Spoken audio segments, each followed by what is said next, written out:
বন্ধুরা, গোটা বিশ্ব জানে হিন্দু ধর্মে একটি পবিত্র মাস হচ্ছে এই শ্রাবণ মাস। কারণ বন্ধুরা, এই শ্রাবণ মাসে সমুদ্র মন্থন থেকে উঠে আসা বীজ দেবাদিদেব মহাদেব পান করেছিলেন। তাই এই মাস ভগবান শিবকে অর্পণ করা হয়। শাস্ত্র মতে এই মাসে আমাদের করা সামান্য কিছু কাজ আমাদের দুর্ভাগ্য দূর করে সৌভাগ্যে রূপান্তরিত করতে পারে।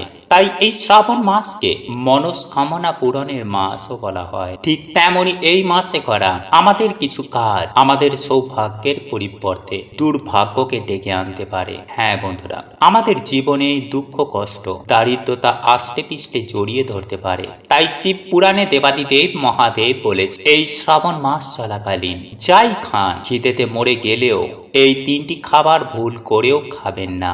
আর যদি আপনারা এই জিনিসগুলিকে খাদ্য হিসাবে গ্রহণ করেন তাহলে সারা জীবন রোগে ভুগবেন, জ্বলে মরবেন। হ্যাঁ বন্ধুরা, আপনাদের কপাল চাবড়ানো ছাড়া আর কিছুই বাকি থাকবে না।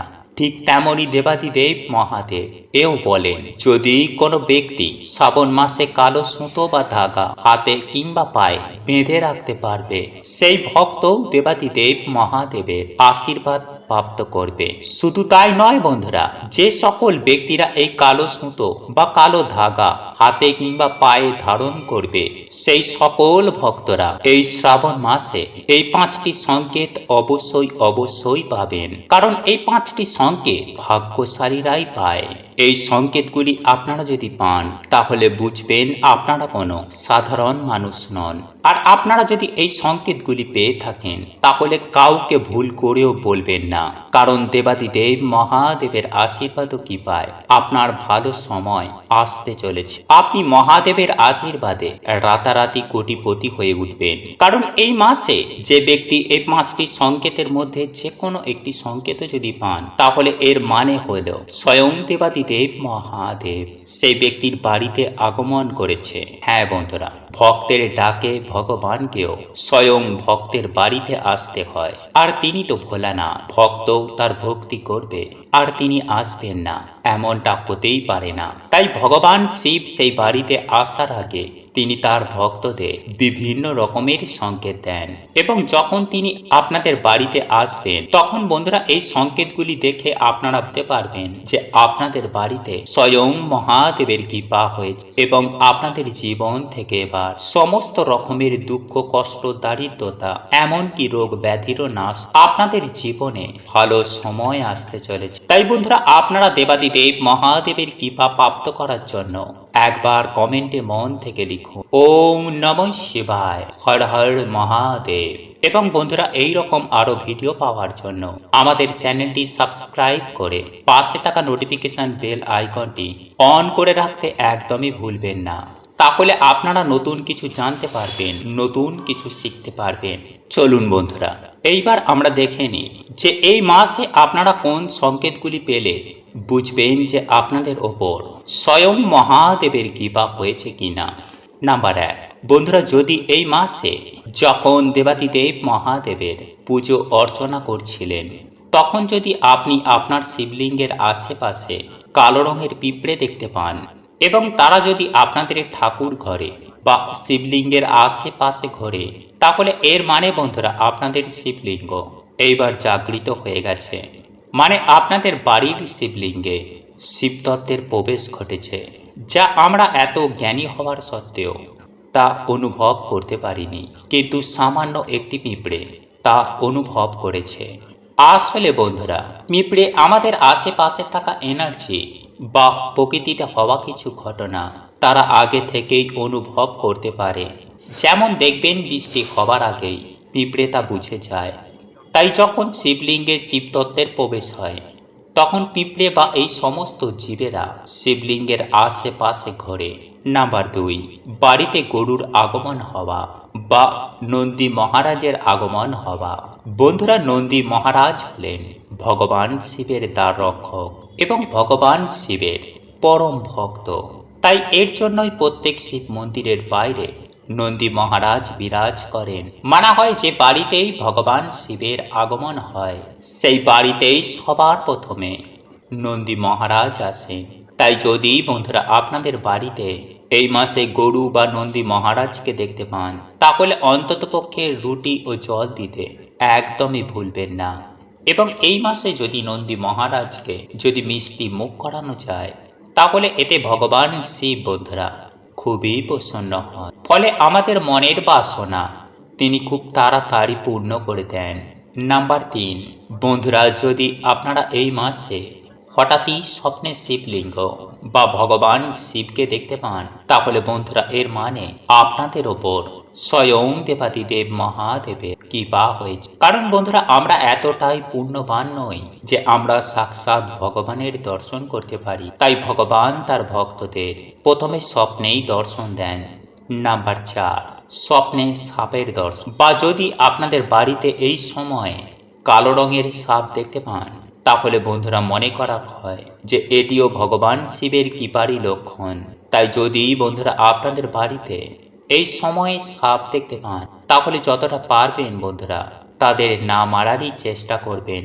নাম্বার 5, বন্ধুরা যদি এই মাসে আপনাদের বাড়িতে নীলকণ্ঠ পাখি আসে, তাহলে ভুলেও কিন্তু বন্ধুরা তাকে বাড়ি থেকে তাড়াবেন না। কারণ বন্ধুরা শাস্ত্র অনুসার নীলকণ্ঠ ভগবান খুবই প্রিয়। তাই বাড়িতে নীলকণ্ঠ পাখির আসা ভগবান শিবের আসারই সংকেত দেন। এছাড়াও বন্ধুরা যদি আপনাদের বাড়িতে এই সময়ে কর্পূরের গন্ধ পান বা হনুমানজিকে যদি আপনারা স্বপ্নে দেখেন বা যদি আপনাদের বাড়িতে হনুমানজি আসেন, তাহলে এটিও ভগবান শিবের কৃপা পাওয়ারই একটি লক্ষণ। কারণ বন্ধুরা হনুমানজি হচ্ছেন স্বয়ং ভগবান শিবেরই অবতার।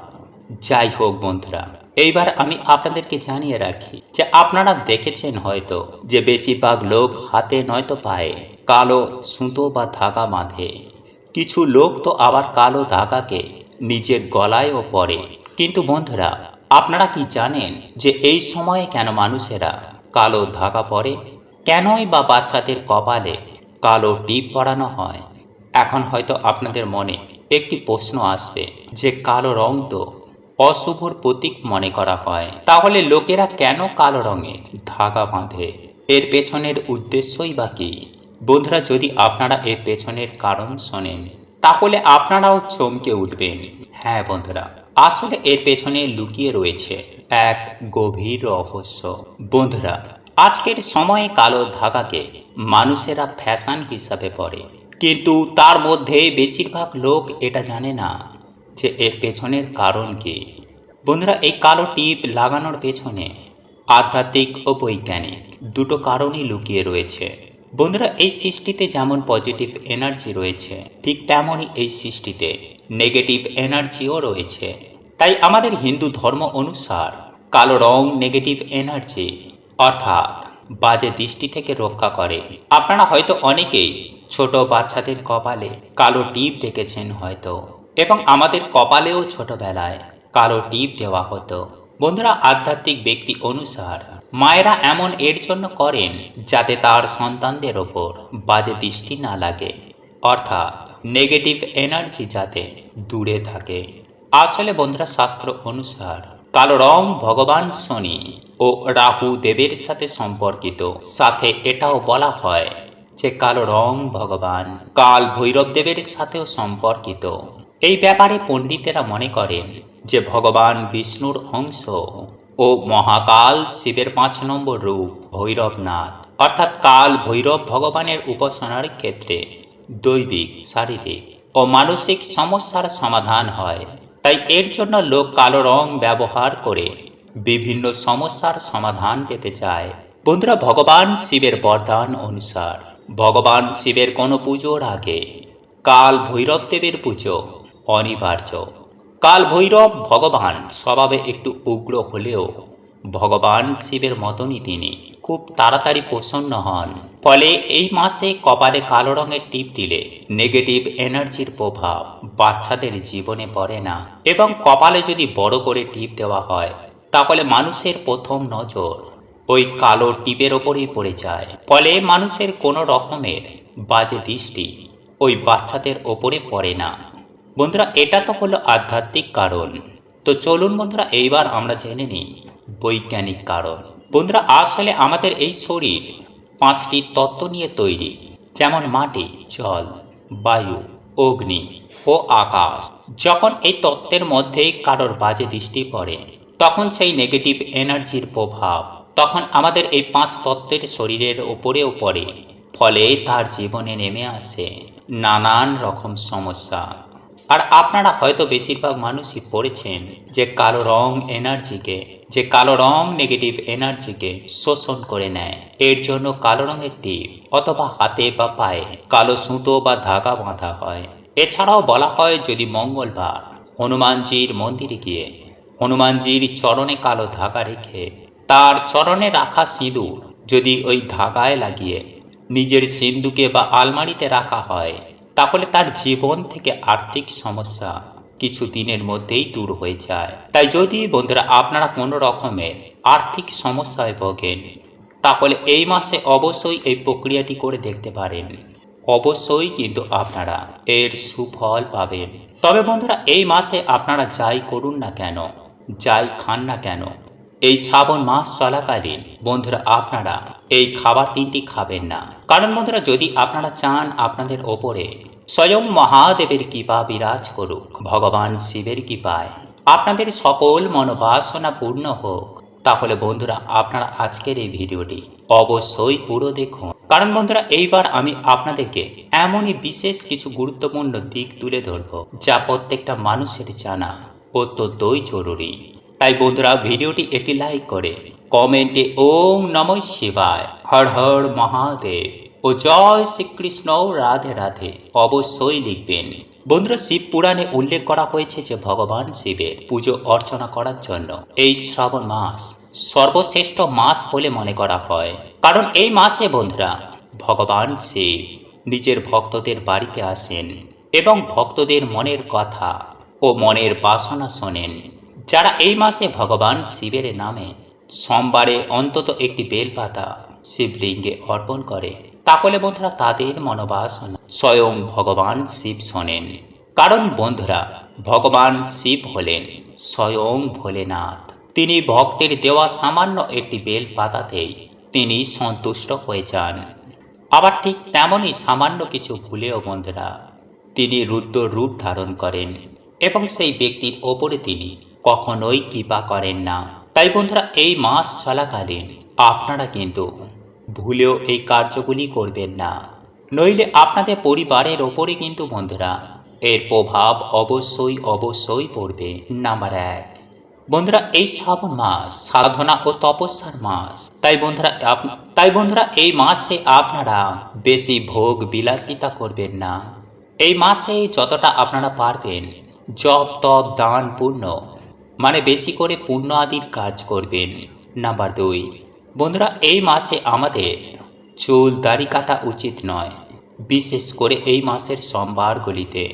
নাম্বার 3, বন্ধুরা এই মাসের সোমবারে সকাল সকাল ঘুম থেকে উঠে বাবার মাথায় জল ঢালুন।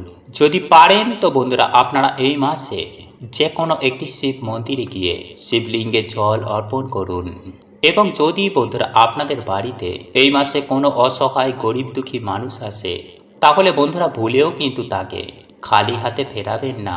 কারণ বন্ধুরা এই মাসে স্বয়ং মহাদেব ভক্তদের বাড়িতে আসেন। তাই বন্ধুরা এই মাসে কোনো রকম কোনো পশু পাখির গায়ে হাত তুলবেন না, কোনো নারী বা পুরুষকে বিনা কারণে অপমান করবেন না, কারোর নিন্দা করবেন না, এই মাসে কাউকে ঠকাবেন না, মা বাবা গুরুজনকে এই মাসে ভুলেও দুঃখ দেবেন না। যতটা পারবেন বন্ধুরা এই মাসে পশু পাখিদের সেবা করুন, অসহায় মানুষদের সাহায্য করুন। কারণ বন্ধুরা ভগবান শিবকে স্বয়ং পশুপতিনাথ বলা হয়। তাই বন্ধুরা এই কার্যে ভগবান শিব খুবই প্রসন্ন হন। নাম্বার 4, এইবার আমি আপনাদেরকে জানিয়ে দেব যে শাস্ত্রের বিধিবিধান অনুসারে এই শ্রাবণ মাস চলাকালীন যে খাবারগুলি খাওয়া মোটেও উচিত নয়। বন্ধুরা আমি সবার প্রথমেই যে খাবারটির কথা বলবো তা হলো কাঁচা দুধ। হ্যাঁ বন্ধুরা, কারণ আপনারা প্রত্যেকেই জানি যে শ্রাবণ মাসটি কিন্তু বর্ষাকালের অন্তর্ভুক্ত একটি মাস এবং এই বর্ষাকালে কাঁচা দুধে অত্যন্ত পরিমাণে ব্যাকটেরিয়া খুব দ্রুততার সঙ্গে বৃদ্ধি পায়। আর আপনারা যদি এই বর্ষাকালে কাঁচা দুধ পান করেন, তাহলে কিন্তু বৈজ্ঞানিক দৃষ্টিভঙ্গিতে আপনাদের শারীরিক সমস্যা বা পেটের সমস্যা দেখা দিতে পারে। আবার অন্যদিকে আমাদের হিন্দু শাস্ত্র বলছে প্রচুর পরিমাণে ব্যাকটেরিয়া দুধের মধ্যেই তৈরি হয় বলে সেহেতু দেবাদিদেব মহাদেবের মাথায় এই কাঁচা দুধ নিবেদন করা হয়।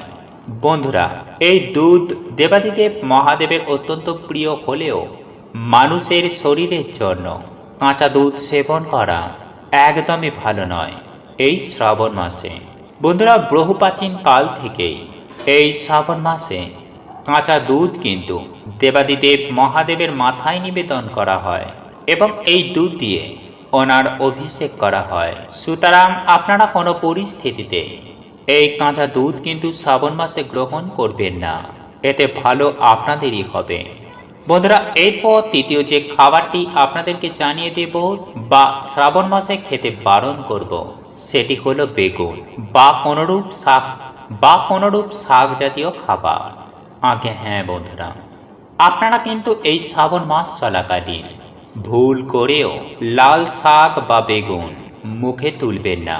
বন্ধুরা, বৈজ্ঞানিক দৃষ্টিভঙ্গিতে যেহেতু বিপুল পরিমাণে ছত্রাক বা ব্যাকটেরিয়ার জন্ম হয় এই শাক সবজির ওপর এবং এই বেগুনের মধ্যে, বিশেষ করে শ্রাবণ মাসে, এই বর্ষার মাসে এই জিনিসগুলো কিন্তু মোটেও শরীরের জন্য খুব একটা উপযুক্ত নয়। বন্ধুরা, এই খাবারগুলি শ্রাবণ মাসে গ্রহণ করলে আপনাদের শারীরিক দিক থেকে চরম ভয়ঙ্কর সমস্যায় পড়তে হবে, যার ফলে আপনাদের কর্মক্ষেত্রে ক্ষতি হবে। শরীর খারাপ থাকলে মন মেজাজ খারাপ হয়ে যাবে, ঈশ্বর বা ভগবানের প্রতি ভক্তি আসবে না, সব কাজে অলসতা বা আপনাদের শরীর খারাপের জন্য আপনারা কিন্তু আপনাদের ইম্পর্টেন্ট কাজগুলিকে মিস করে যাবেন। এছাড়াও বিভিন্ন রকম শারীরিক সমস্যা বা মানসিক সমস্যা থাকলে এই সব সমস্যায় আপনারা খুব তাড়াতাড়ি জড়িয়ে পড়বেন। সুতরাং আপনারা চেষ্টা করবেন যে এই শ্রাবণ মাস চলাকালীন আপনারা কিন্তু ভুল করেও বেগুন বা শাক জাতীয় কোনো খাবার আপনারা কিন্তু ভুল করেও খাবেন না। এবং বন্ধুরা, আপনারা এই মাসের সোমবারে কোনো রকমের আমিষ খাবার খাবেন না, পেঁয়াজ রসুন খাবেন না এবং কোনো রকমের মদ্যপান বা নেশা ভাঙ করবেন না। যদি আপনাদের শরীর ভালো থাকে তাহলে বন্ধুরা আপনারা এই মাসের যে কোনো সোমবারে ভগবান শিবের নামে আপনারা উপোস করতে পারেন। এতেই বন্ধুরা মহাপুণ্যের প্রাপ্তি হয়। ওম নমঃ শিবায়। হর হর মহাদেব।